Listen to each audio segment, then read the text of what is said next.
Good morning. I'm going to share a little about our story, how we got to St. Peter's, and then Todd's going to share about our joy in giving back to this church that has given so much to us. I was raised Baptist. I have a grandfather, great-grandfather, and uncle who were all Southern Baptist preachers. When my family moved from Texas to Nebraska in 1985, there was no such thing as a Southern Baptist church, so my family went church shopping. We ended up at First United Congregational Church of Christ. During college, I attended a few different churches with different friends. I had never heard of the Episcopal Church until I met Todd. Todd is a cradle Episcopalian. He invited me to go to St. David's Episcopal Church with him in Denton. Once we decided to get married there, I said I could not get married in a church where I didn't know what they believed in. So even though Todd had already been confirmed, he attended both marriage and confirmation classes with me. We were married at St. David's in 2000, and even after moving to McKinney, we still traveled back to Denton occasionally to go to church. Well, we finally decided it made more sense to try out the Episcopal Church in town.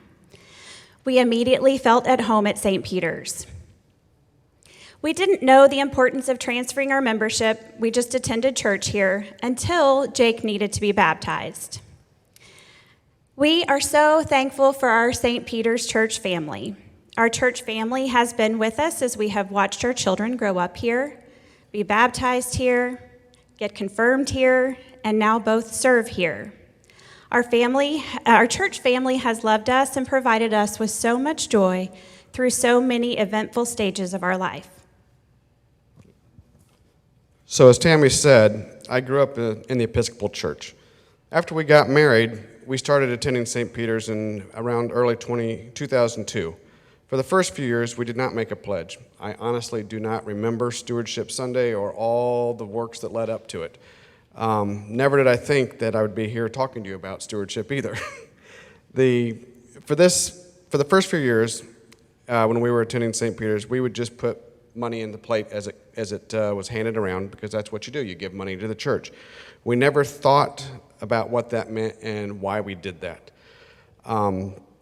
We never sat down and discussed, were we going to pledge money or how much money we're going to give. It was just on Sunday, I had a little bit in my wallet and she had something in her purse, and that's what we did. Then we had kids. And once we had Jake, and especially after Emily, we became a lot more involved in the church. And it's not that we didn't have a purpose in a church setting before, but we really felt like it was very important to raise our kids in the church and with a Christian upbringing. It was at that time that we realized what our pledge, or at that point for us, our lack thereof, was really meant to do for the church, and our eyes were opened. From that point on, we sat down every year and decided how much we were going to pledge and what we were going to do. And the strange thing that happened to us is we realized that giving money to the church with thought and consideration, instead of just haphazardly giving money without any thought as to what it would do, made us feel good. It made us feel like we were providing purpose to the church. We both realized the good that money did, both inside the walls of St. Peter's and outside in the community. Think back in your life and about how you first started to give money to the church compared to how you do it now. Hopefully, the fulfillment you get out of your pledge makes you feel as good as we do about giving to St. Peter's.